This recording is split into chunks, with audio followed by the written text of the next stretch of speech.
महामार्गावर ST bus आणि ट्रकचा भीषण असा अपघात झालाय। या घटनेमध्ये 4 जणांचा मृत्यू झालाय तर अनेक प्रवासी यामध्ये जखमी झाल्याची सुद्धा माहिती समोर आली आहे। चांदवड इथल्या राहुड घाटामध्ये ही दुर्दैवी घटना घडली आहे। जळगाव वसई या बसचा आणि ट्रकचा हा अपघात झाला। यामध्ये एकूण 27 प्रवासी जखमी झाले तर काही प्रवासी किरकोळ जखमी सुद्धा यामध्ये झाले।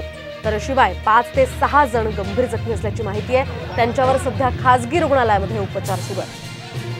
सध्या अपघातांचं हे प्रमाण प्रचंड वाढलेलं आहे आणि अशातच मुंबई आग्रा महामार्गावर एसटी बस आणि ट्रकचा हा भीषण अपघात झालेला आहे, ज्यामध्ये 4 जणांचा जागीच मृत्यू झालाय तर इतर 4 ते 5 जण गंभीर जखमी असल्याचं कळत आहे। त्यांच्यावर सध्या रुग्णालयात उपचार सुरू आहेत।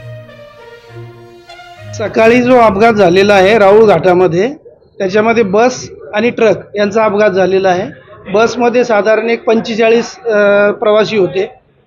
जखमी जे आहेत, टोटल जखमी चांदवडच्या दवाखान्यामध्ये, सरकारी दवाखान्यामध्ये आणलेले आहेत। त्याच्यामध्ये 9 लोक जे आहेत ते सिरियस आहेत। 4 लोकांची डेथ झालेली आहे। त्याच्यामध्ये 3 पुरुष आणि 1 महिला असे 4 लोक मयत झालेले आहेत।